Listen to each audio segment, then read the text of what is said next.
On today's Maintenance Monday video, transmission service. We're going to do a drop the pan transmission service on my 2007 Nissan Ud 1400. My truck has the Aisin, Aisin-Seiko transmission. Your truck may have the same if you have a similar year, Hino or Isuzu or any other medium duty truck, or it may have an Allison transmission. If you have an Allison transmission, this video still may be of help, but I suggest you also check out Adept Ape's video on Allison transmission service. I'll post a link of that in the description. He does a great job of walking through the Allison service, which is a little different because they have a sump type filter. But on my video today, you're going to see a pan drop and transmission filter change that really relates to most automatic transmission vehicles, including light trucks and cars. So this should be helpful for you even if you don't have a medium duty truck. I picked up the filter and gasket from Amazon. I'll post a link below if you have the Aisin transmission in a UD or a Hino or an MPR. If you look up on the UDI store, it's going to tell you you have an Allison transmission, and it's going to ask you for your sump depth, 2 inch or 4 inch. So take a look at your pan. I'll post a picture of the Allison pan right here. If it looks like that, you need an Allison filter kit. If it does not look like that, you have the Aisin-Seiko transmission, and it's going to look a lot like the one in this video. I don't know why the UDI store has this conflict. I've tried to go back and forth on a few years, but there was a mid-year change. I guess every truck that I've seen equipped with the Vortex cleaning equipment has the Aisin-Seiko transmission. I also used for this transmission service the Lucas semi-synthetic automatic transmission fluid. I picked this up on Amazon as well. I'll post a link below. It's fairly priced. It's a great fluid. It's been recommended to me by several people, so I'm going to be trying it out here. It comes in 6-quart cases. I bought 2 6-quart cases because every documentation I could find told me to expect to use 7.1 quarts. I actually ended up using 6 quarts when I filled up the transmission today. So I'm going to get right to the video. Before I do, a few things you're going to want to have on hand. Basic hand tools, a ratchet, an extension, and a 10mm socket for the pan bolts and the filter bolts, and a 24mm socket for the drain pan plug. This is the same size as the oil pan plug on my UD. So if you have the socket or wrench for the oil pan plug, this is the same size, 24mm. The only other thing you may need is a pry bar or a flathead screwdriver if your pan is glued on, which mine was, which is a bad idea. Don't do that. And we'll get to the reasons why in the video. So I hope you enjoy. If you do, please like and subscribe. We post maintenance videos almost every Monday for the UD and similar medium duty trucks. So like, subscribe, follow along, and let's get straight to the video.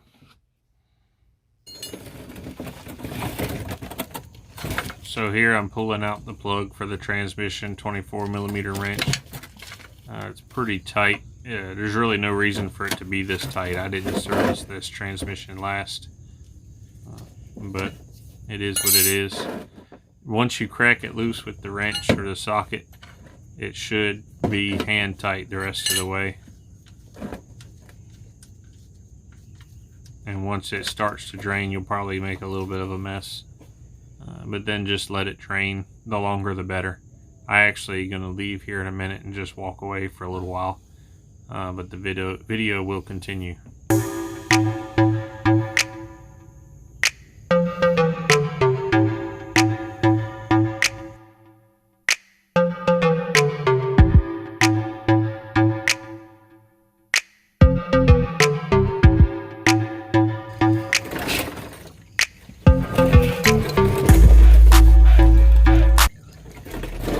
Let it drain now for probably 15 or 20 minutes while I worked on some other things, and now I'm going to start loosening the pan bolts. Notice that I keep the drain pan under there right now. and I just go through and break them loose with the socket wrench. It should take about a half a turn, and then they should be finger tight after that. So I just go around in no particular order, break them all down. I'll speed it up a little bit so we can get through that.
At this point, I'm just finishing up the removal of those bolts by hand using the socket and the extension. Once you break them all loose, they should really be finger tight the rest of the way out, so they should come off fairly easily. It's important to note that I do leave one in the front and one in the back of the pan. I loosen it up a few turns and leave it in there, and that's just so once I get everything ready for the pan to pop off, it's not going to fall down on me. So there's one bolt in the front, one bolt in the back that I loosen up about halfway and leave on there. I'm putting the plug back in there in preparation to drop that pan, just to stop it from dripping so I can move the drain plug out of the way. So it's just finger tight, slid into the hole, slide the drain plug up, and then I'm going to get prepared to drop that pan. Because it does have probably a quart of transmission fluid still in it and it's kind of heavy, I rolled the floor jack under there just to help support it so it doesn't fall straight down. I get the floor jack not tight against it, but just underneath it to catch it. And then I'm going to use a flathead screwdriver and a rubber mallet, tap it a few times just to see if it's going to come loose, and it should. We'll get to the gasket sealant that was used in the previous build here in a minute. But I had to pop it off. It was on there pretty tight, and all this work, and it was actually leaking. That's the biggest reason why I serviced this transmission, is the pan gasket was, or the lack of pan gasket, I should say, was leaking. So as soon as it starts to bust loose, and I have the jack under there, I take those two last bolts out, which is what I'm doing now on the front, and there's the one on the back. And then we will finish popping it loose and let it down. The floor jack kind of surprises me a little here in a second, and I kind of still drop it a little, but we're able to catch it with the floor jack a little better than just banging into the concrete.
At this point, the pan's down, and in an ideal world, you could actually just leave it overnight.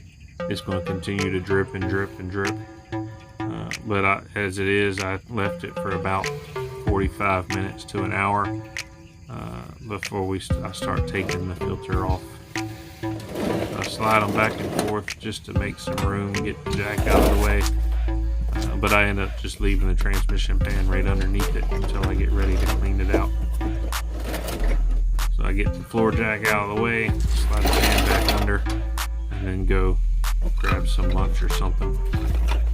No rush. The pan does still have at least a quart, maybe a little bit more, of transmission fluid that didn't drain out the drain hole. Part of that is because of how the pan's made, and part of that is because I'm parked on a little bit of a hill toward the front of the truck.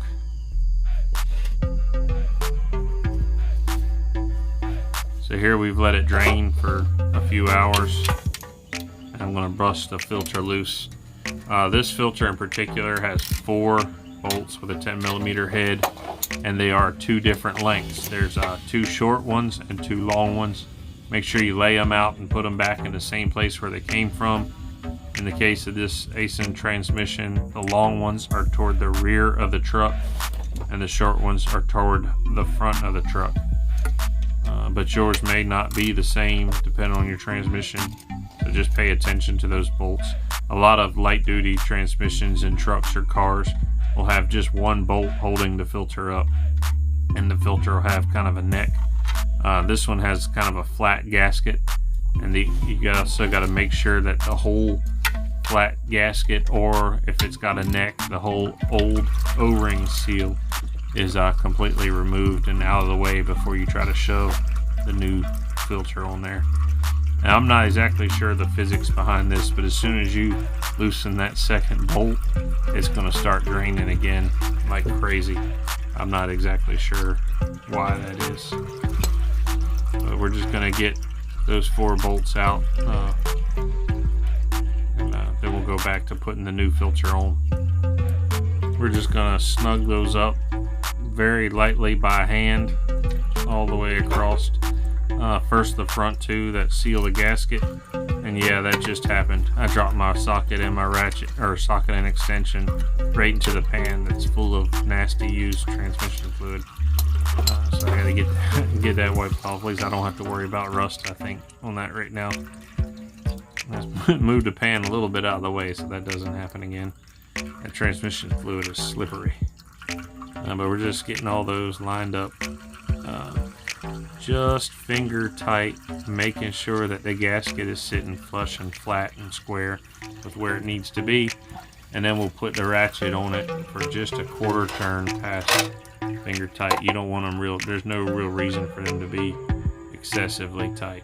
I'm sure there's probably a torque spec on there, but I don't tend to pay near enough attention to torque specs that I should. I just go by the torque of the old hand. But you see I'm kind of holding the ratchet up in the palm, so I can't get a whole lot of torque on it anyway. We just snug them up nice and even. Those are little pieces of the old gasket that was on the old filter that I'm popping off there. You got to make sure you get all that off, but they should pop off fairly cleanly. And then this is the new filter I'm setting back up. And this one, because it doesn't have any kind of neck, it's really hard to make sure that filter is positioned in exactly the right way. So you want to make sure you get the bolts lined up with the filter kind of hanging loose, getting everything evenly snugged up so that the filter sits flush and flat against where it's going to go.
most important part of the transmission service, getting this pan cleaned out well. And you can see that red looking stuff, gunk on there.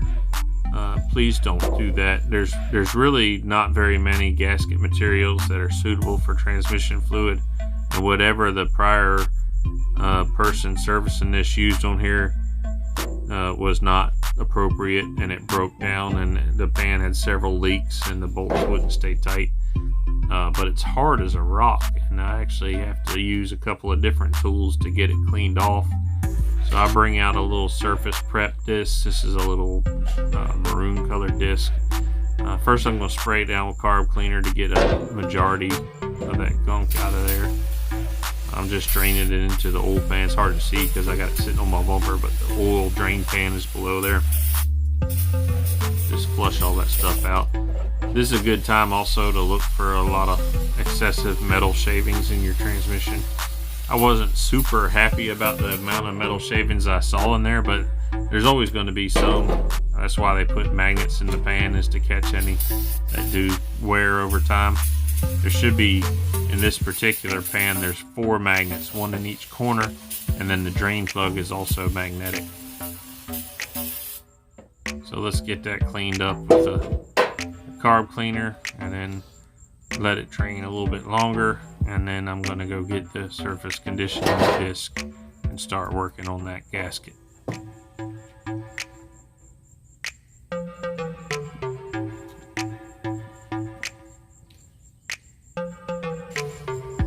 And this is a brown 2-inch roll-lock disc, and it's actually on my 3-inch head because that was what was available. And it does a real good job of eating the gasket material off the gasket sealing surface, but the pan has a little dip in it and it doesn't do a real good job in the edges.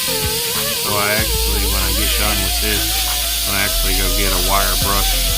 It's actually on a rust remover tool, and rip the rest of that gasket off without damaging the pan. You don't want to get that pan super hot or deformed, or you'll have a hard time sealing it.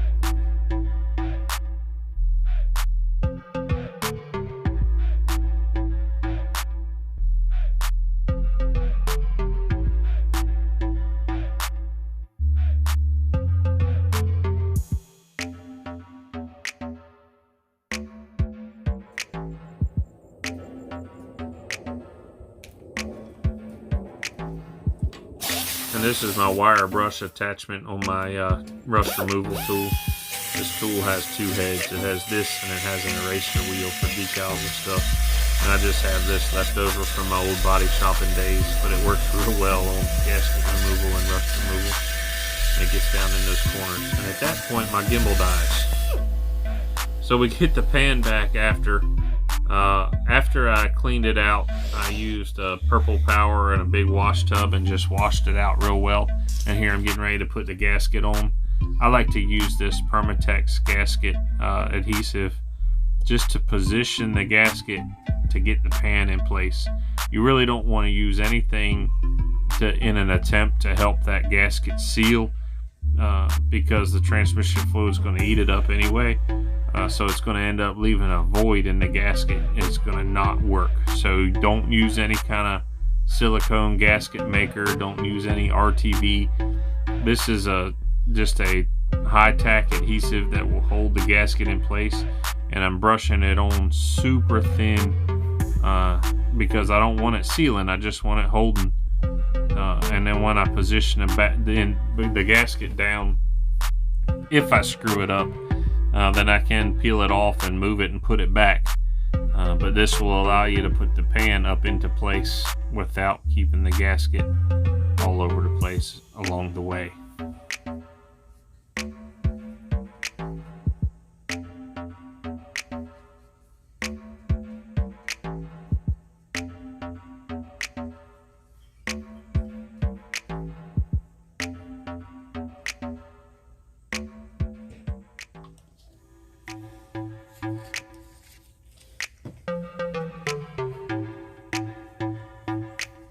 Best to let that glue set 4 or 5 minutes or so before you set the gasket in place. It gets a little tacky skin to it, And then go get the bolts for your transmission pan at this point as well, because you're going to want to use those to line the holes up. And the gasket I got from this kit was actually, you can see it split at one of the bolt holes. And at this point, I'm kind of hoping that doesn't come back to bite me in the tail. But it looks fine once you get it situated, and I think it's going to seal just fine so far. It already has. I use the bolts just to line the holes up, and I just press the gasket in place against that red glue and work my way around, keeping it flat and even. And then you can go in between each bolt and just kind of press it down, and that'll hold it in place for the installation.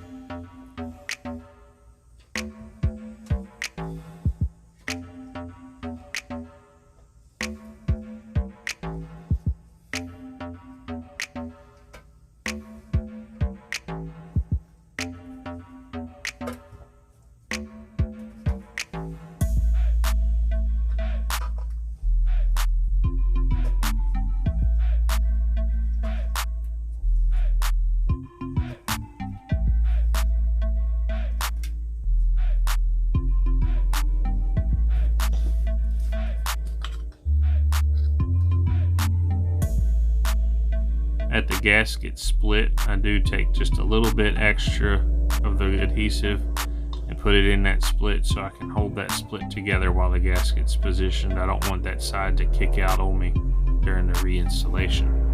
Once you get that done, it's best to just let it dry for 15-20 minutes in place while you get everything else ready to set the pan back up, which is going to be our next step.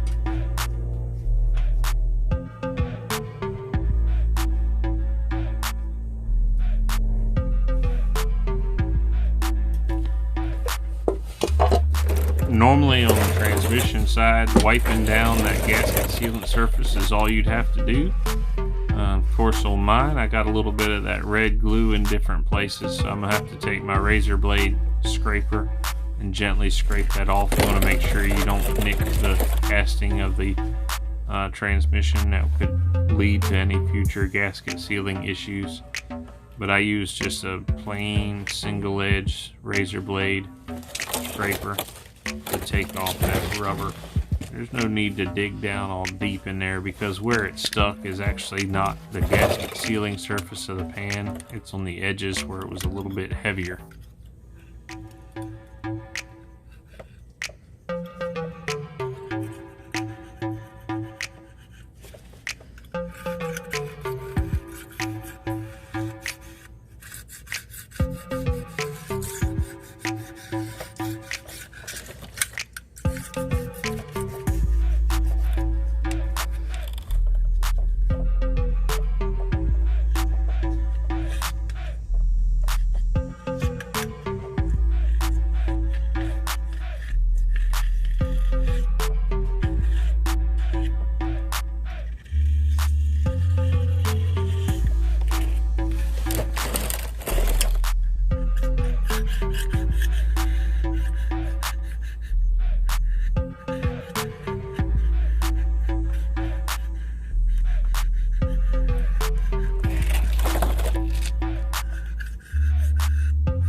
here I have the pan in place, so I'm just going to pull out those bolts and line them up ready for install, and then we'll be ready to set the pan up.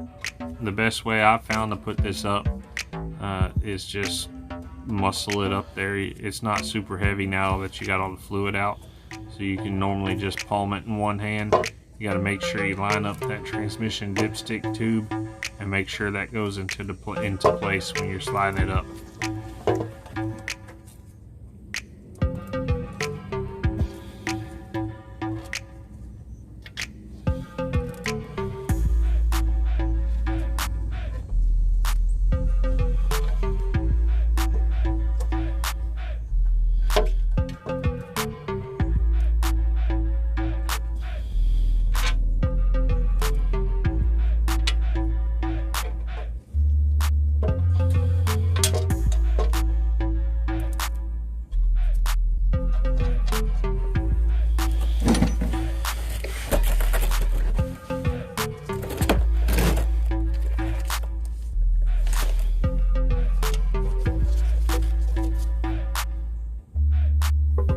Just nice and slow, ease it up, line everything up, and get at least one bolt started, preferably in one of the long sides.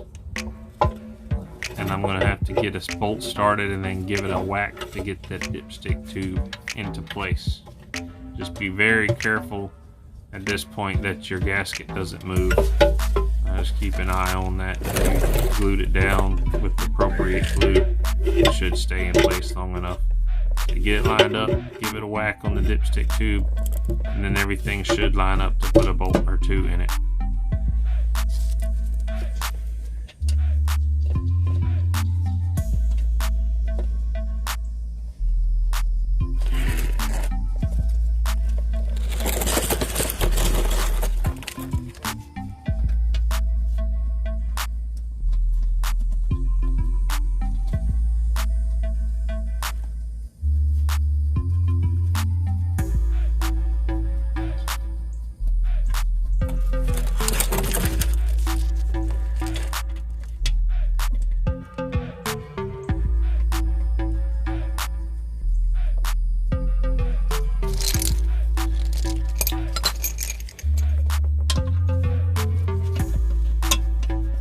And then one by one, as far as starting the bolts, you can just kind of go around in any particular order, but just run them up to where they're just touching with no tension. And sometimes that's easier to do because my extension is still a little slick from falling in transmission fluid all morning. So sometimes that's easier to do with the ratchet. But make sure you're not putting any pressure on the gasket at this point. All you're doing is using the bolts to line up three parts: the pan, the gasket, and the transmission, all in a line.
At this point, I'm using the camera as a check for myself because I can't see all edges. I'm looking to see that gasket nice and even on all 4 edges, nice and straight. That lets me know that it's in place before I put the rest of the bolts in. And that's critical, because if that gasket shifts, then you're going to have pan leaks and you're going to be pulling your pan back down.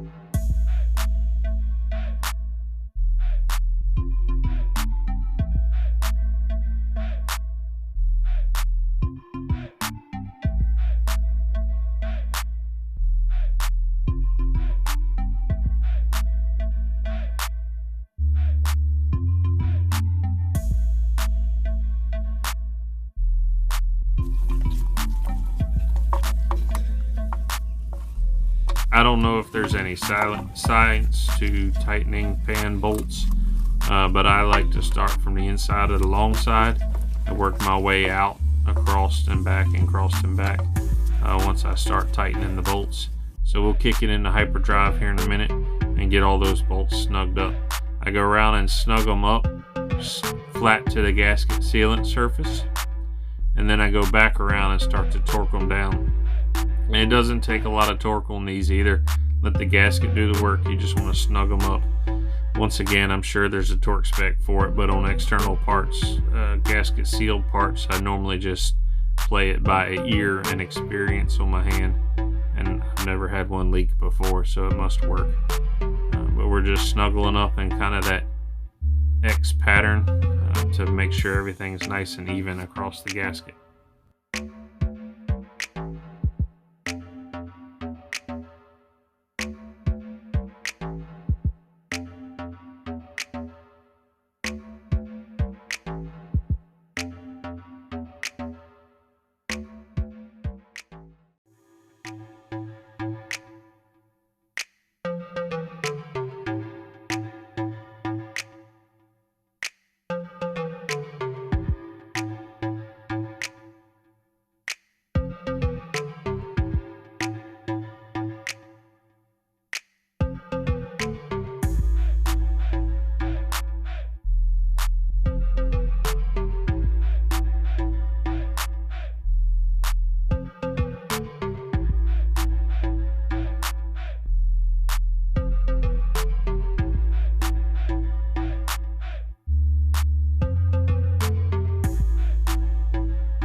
At this point, we're pretty much done. So we're going to take the camera once again and inspect that gasket edge. I want to get a good close look to make sure it's nice and smooth all the way around. Nice and even protrusion.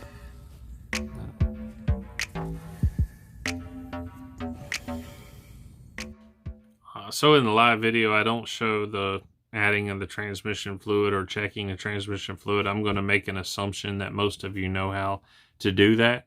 Obviously, the transmission fluid's added in the dipstick tube on almost every vehicle, so it takes a little while to get it in there. You need a nice funnel. You may want to put in about 80% of what you expect the quantity to be, and then get the transmission warm and check it.